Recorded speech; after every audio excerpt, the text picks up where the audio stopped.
Hello and welcome to this video in the R Analytics course. In the last video, we had seen how we work with vectors. In this video, we will go in depth about another data structure, factors. As mentioned in an earlier video, factors are the data object which is used to categorize data and store them at levels. They can store both integers and strings. Thus, in statistical terminology, we store categorical data in factors. Categorical data is nothing but that data which can be split into various categories. In the earlier video also, we had mentioned that we have three types of data: categorical, ordinal, and interval. Categorical data can be divided into groups, thus it has to be finite in number. For example, we have a data set as A, B, C, D, A, D, C, B, D, and A. Now this set of data can be divided into four categories, namely A, B, C, and D. This kind of a data set which can be divided into groups is known as categorical data. These groups are known as levels or categories. Thus, storing this kind of data as a factor benefits us because R itself does the grouping for us. The next important thing about factors is that they can store both integers and strings. Hence, numeric and character type can be handled by factor. Suppose we create a vector A with the following elements: Delhi, Mumbai, Chennai, Delhi, Chennai, and Delhi. If we execute A, we can see that it gives us the elements stored in this vector. Now let us store this in a factor. To do that, we write A is equal to factor A. Now when we execute it, we see the change in the output. In the first row, we get all the elements in the vector, and the second row gives us the groups or categories or levels. The unique values will be levels basically. Now if we want to see the third element in A, we have to just write A and put the number 3 in square brackets. Wherever we get an output, the levels in the factor will also be displayed. Let us create a factor B now.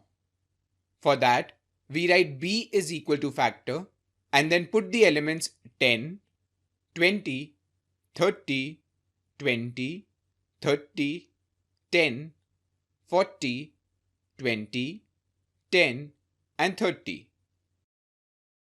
Again, we execute B to see the elements and the levels it has. Thus, we can see if we have numeric values such as these, then also factors can handle them efficiently. Now if we want to check that a given value or variable is a factor or not, then we write is dot factor and then the value in the parenthesis like we have put A here.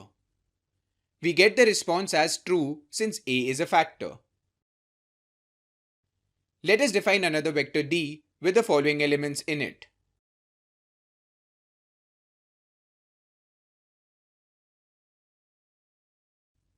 For now, D is a vector. So if we want to convert this into a factor, then we can create a new variable E and put this equal to as factor D. Now E is a factor and we can see this by executing it. Till now we have seen how to create a factor and how to check if one variable is a factor or not. Now we will learn how to replace value in a factor. For example, we have this factor A, which we created earlier. It has the names of cities. Now suppose we want to change the third value in this factor from Chennai to Mumbai. For that, we will write A and 3 in square brackets and put this equal to Mumbai. So basically we are saying that the third element in factor A should be Mumbai. We can check the result by executing the command. Please remember that when we want to replace a value in a factor, we must replace it with a value which already exists as a level or category in the factor. This means that, for example, if we want to replace Chennai with a new city, Noida, then R will give us an error message. This is because Noida was never present in the factor when we defined it earlier, so it is not an existing level or category. To add a new category altogether in a factor, we will have to generate a new level. To do this, we write levels of A is equal to combination of levels of A, and after this we will write the new level, which is Noida over here. Now when we execute A, we can see that there is a new level displayed. Also, we can see that the third element is being shown as NA. Now we take an example where we will create 3 vectors. The first is named N, and the elements we assign to it are 20, 30, 20, 30, 40, and 50. The next vector is M, and we have 6 elements with 3 levels A, B, and C.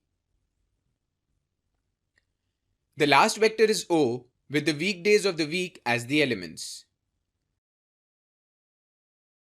Now using these 3 vectors, we create a data frame by the name myFrame. In an earlier video, we did learn how to make a data frame, and that is exactly what we are writing here. As we execute this command, we can see we get the table in front of us. Now what we want to check is that which element of this data frame is a factor. We will see if M is a factor or not.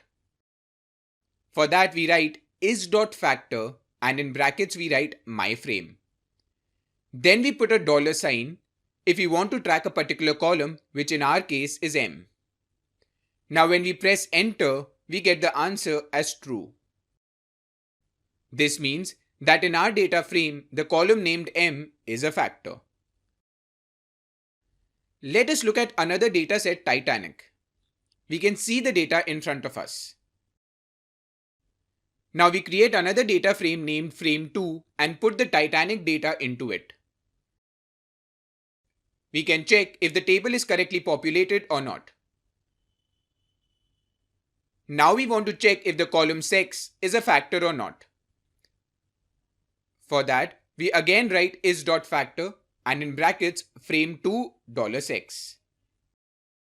We get the answer as true. This means that by default, if we have a data frame, then in that all the columns that are categorical in nature will be stored as factors. We will see this in more detail in the video on data frames. This is it for this video. Thank you.